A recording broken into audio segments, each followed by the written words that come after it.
प्रिय बंधुओं, आप सभी को जय सद्गुरुदेव। बंधुओं, देहाभिमान से कैसे बचें, देहाभिमान का नाश कैसे करें, आज मैं इसी विषय पर विस्तृत चर्चा करूंगा। मुझे आशा ही नहीं, विश्वास है यदि आप अंत तक सुनेंगे तो आपको विशेष लाभ होगा। प्रिय बंधुओं, जैसा कि आप सभी लोग जानते हैं, यह देह दो तत्व से बना है। पहला तत्व चेतन, दूसरा तत्व जड़। बंधुओं, यह जो दृश्यमान शरीर है यह जड़ है और इस जड़ शरीर के अंदर एक चेतन तत्व है। बंधुओं, उसी को आत्मा कहते हैं, उसी को देही कहते हैं, उसी को जीव कहते हैं। वही आपका असली स्वरूप है। बंधुओं, उसी के रहने पर यह शरीर कार्य कर रहा है, देख रहा है, उठ रहा है, बैठ रहा है, संसार के सारे कार्य को कर रहा है। परंतु बंधुओं, उसी आत्मा के निकल जाने से शरीर के द्वारा कुछ नहीं होता है। यह शरीर सड़ गल करके नाश हो जाता है। प्रिय बंधुओं, आत्मा के आधार पर मन, बुद्धि, चित्त, अहंकार, ये सब जो हैं कार्य कर रहे हैं। किंतु बंधुओं, मन एक ऐसा तत्व है,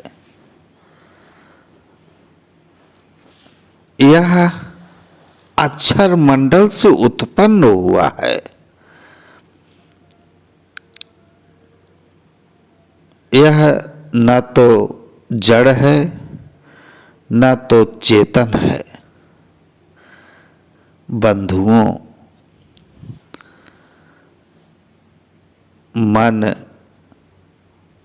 आत्मा की सूरत को लेकर के संसार में विचरण कर रहा है। बंधुओं, संसार में विचरण का तात्पर्य यह नहीं है कि मन शरीर से बाहर जाता है। मन शरीर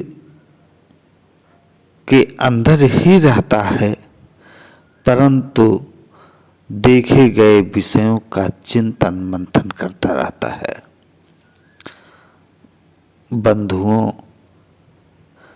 आत्मा का संबंध सर्वप्रथम इसी मन के साथ होता है। मन का संबंध इंद्रियों के साथ, इंद्रियों का संबंध है संसार के विषयों के साथ। बंधुओं, आत्मा की अर्धमुखी धार यही है।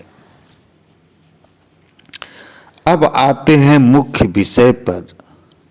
बंधुओं, देहाभिमान का नाश कैसे करेंगे? प्रथम चिंतन का विषय यह है कि जब यह शरीर दो तत्व से बना है, एक है जड़, दूसरा है चेतन। जड़ तो आपका स्वरूप हो ही नहीं सकता है। और दूसरा तत्व जो बचा चेतन, वही आपका स्वरूप है। बंधुओं, यह चेतन अणु है। इसके अंदर इच्छा, ज्ञान, प्रवृत्ति है।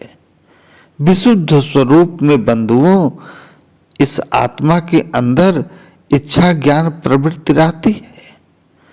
जब यही आत्मा प्रकृति मंडल में आ जाती है तो 3 गुण और जुड़ जाते हैं, सुख, दुख, ईर्ष्या। बंधुओं, आपका स्वरूप आजन्मा है, सतत है, निरंतर रहने वाला है, सहज है। आपके इसी स्वरूप में, यानी आत्मा में परमात्मा के गुण उतर आते हैं। जब यही आत्मा परमात्मा की भक्ति करती है तो परमात्मा के सारे गुण इसी आत्मा में धीरे धीरे उतरने लगते हैं। प्रिय बंधुओं, आत्मा सहज है, निरंतर है, काल से परे है। इस आत्मा का ना तो जन्म है, ना तो मृत्यु है। बंधुओं, आपका यही असली स्वरूप है। दूसरा तत्व जड़, आत्मा के निकल जाने पर सड़ गल करके नाश हो जाता है। आत्मा के रहने पर भी तमाम रोगों से ग्रसित हो जाता है। बंधुओं, जड़ का एक स्वभाव होता है, उत्पन्न जो हो रहा है उसका नाश भी होता है। उत्पन्न होने में, नाश होने में बीच में कई पड़ाव भी आते हैं। यह शरीर उत्पन्न हुआ है, बाल्यकाल, युवा काल, बुढ़ापा, ये पड़ाव है। ऐसे ही बंधुओं, इस शरीर के बदलाव का एक पड़ाव मृत्यु भी है।